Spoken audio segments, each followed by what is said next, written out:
વાત કરીએ મોરબીના ઘોટુ ગામે કેનાલમાં કેમિકલયુક્ત પ્રવાહી ઠાલવતા ટેન્કરને ગ્રામજનોએ ઝડપી પાડ્યા છે, જેમાં મોડી રાત્રે કેમિકલ ઠાલવતા આવેલા ટેન્કરને જનતાએ રંગે હાથ ઝડપી ચાલકને પોલીસ હવાલે કર્યો છે।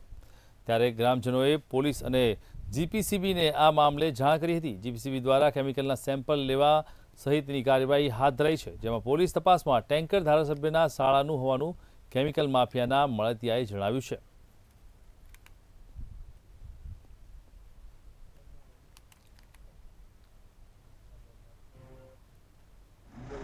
અહીંયા ખાલી કરો એ ભાઈ તને જગ્યા બતાવવા આવ્યો હતા કે તું એમનો આવ્યો હતો?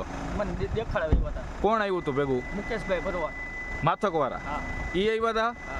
હા હા તો પછી તમે ભાગ્યા કાં તો? ક્યાં ટાકો ક્યાં ભાગી ગયો અને ટાંકો અહીં ખાલી કર્યો કે નથી કર્યો તમે?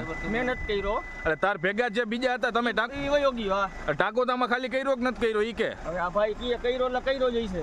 તું ભેગો હતો તને નથી ખબર? એલા હું રોડ ઉપર ઊભો તો મારા ભાઈ આ કર્યો હે ને ખાલી આયા કે રાતે 12 વાગે મને કોન્ટ્રાક્ટરનો ફોન આવ્યો કે અમારું ટેન્કર ખાલી છે અને રોડ ઉપર માણસો હેરાન કરે, તેનો ડ્રાઈવર કંઈક વયો જ હોય છે। તો 12 વાગે કોન્ટ્રાક્ટરને મેં હેલ્પ કરી, જાણ્યું શું છે, પ્રદૂષણવાળાને મોકલા, પોલીસને મોકલા। ટેન્કર ખરેખર ખાલી હતું તો કોન્ટ્રાક્ટરને હેલ્પ કરીને એનું ટેન્કર આપણે પાછું દેવડાવ્યું।